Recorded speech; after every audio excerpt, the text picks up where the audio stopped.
Hello students, how are you beta? Today we are going to start our fourth poem Upagupta written by Ravindranath Tagore, who was a great writer. He was awarded with Nobel Prize for Literature in 1931.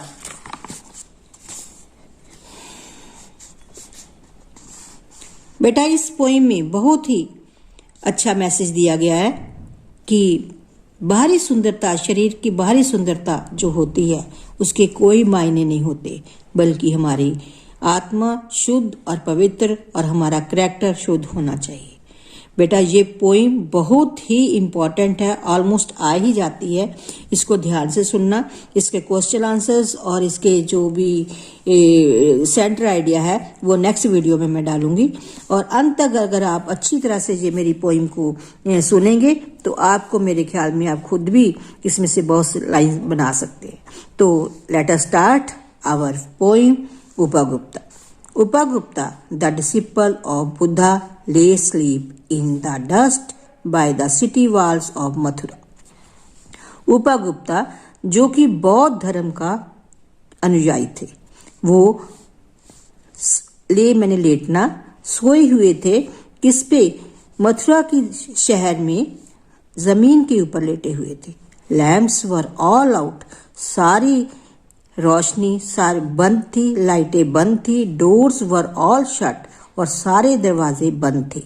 And stars were all hidden, और कहीं भी कोई भी तारा नजर नहीं आ रहा था। By the mercury sky of August, अगस्त के महीने में सारे आकाश में बादल ही बादल दिखाई दे रहे थे। Whose feet were those, किसके पांव? टिंकलिंग विद एंकल्स, जो जिसके पैरों में एकदम से पाजेब होती है, जो लेडीज लोग पहनते हैं, वो पाजेब की झनकार से किसके पैर जो है वो touching his breast of a sudden, अचानक उसकी छाती के साथ टच कर जाते हैं। ही वॉक अप स्टार्टर्ड, वो अचानक उठ जाता है। And a light from a women's lamp fell on his forgiving eyes, और जो वो औरत थी उसके हाथ में लाइट यानी एक लैंप पकड़ी हुई थी, जो कि उसकी चेहरे पर पड़ रही थी। For on his forgiving eyes, और उसकी जो आंखें थी वो ऐसे जो दूसरों को क्षमा कर देने वाली आंखें हैं उसके ऊपर पड़ी। It was the dancing girl, वो एक डांसिंग गर्ल थी, यानी कि एक नर्तकी थी। स्टार्टेड विद ज्वेल्स, जिसने की बहुत सारी ज्वेलरी पहन रखी थी। Wearing A pale blue metal, drunk with the wine of her youth, और उसने ब्लू कलर का एक गाउन सा पहना हुआ था, और वो एक जिसको कहते हैं जवानी के नशे में झूम रही थी। शी लोअर्ड हर लैम्प, उसने अपने लैम्प को नीचे किया। एंड सा यंग फेस अस्टर्डली ब्यूटीफुल, उसने उस भिक्षुक के नौजवान फेस को, चेहरे को देखा जो कि बहुत ही सुंदर था। Forgive me young ascetic, said the woman, औरत ने कहा, नौजवान भिक्षुक मुझे माफ कर देना। Graciously come to my house, the dusty earth is not a fit bed for you, मेरे घर में आओ, ये मिट्टी भरी जो धरती है, धरती जिसमें मिट्टी पड़ी हुई है, ये आपके सोने के लिए सही बेड बिस्तर नहीं है। द यंग ascetic आंसर्ड, अब नौजवान भिक्षुक ने उत्तर दिया, women go on your way, ये औरत अपने रास्ते जाओ। When the time is ripe, I will come to you, जब सही समय आएगा मैं तुम्हारे पास आ जाऊंगा।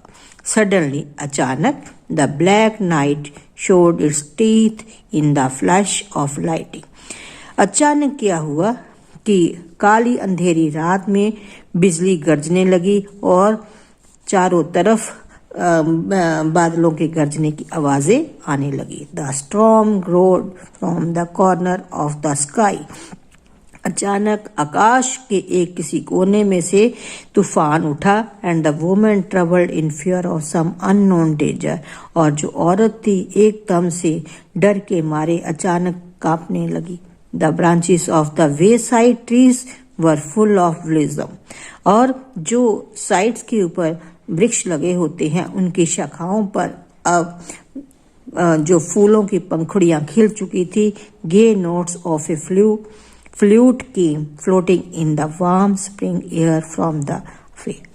अब बसंत के महीने में वहां पर ऐसे हवा चल रही थी जैसे कि कोई बांसुरी बजा रहा होता है।